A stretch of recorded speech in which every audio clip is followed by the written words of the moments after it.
साने आए सादकाबाद जिमें तो आपको पता है अफसोसनाक वाकया अज पेश आए ते जिंदी वजह कने डिप्टी कमिश्नर अपना कमिश्नर भावलपुर और RPO भावलपुर जे अपना रहीमियार खान शेख जैद हस्पताल दे विच पुज गए उथाई वो जे बीमार हैं उन्होंने दी अयादत करे सन जे वफात पावन वाले जे औरतां वफात पा चुके हैं उन्होंने लवकीन नाल मुलाकात करे सन ਉਹਦੇ ਬਾਅਦ ਇਹ 123ਵੀਂ ਚੱਕ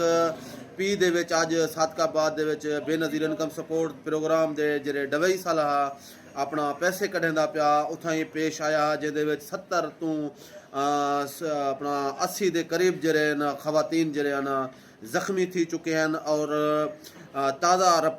अपडेट के मुताबिक 10 खवातीन ਜਿਹੜੇ अपना जा बहक थी चुके हैं फौत थी चुके हैं तो इनके हवाले नाल जरा हुण डिप्टी कमिश्नर अपना कमिश्नर रहीमियार खान भावलपुर और जरा RPO भावलपुर हैं वो रहीमियार खान शेख जैद हस्पताल दे विच पुज चुके हैं। ये मजीद वीडियो तुम्हारे सामने तो मजीद जरा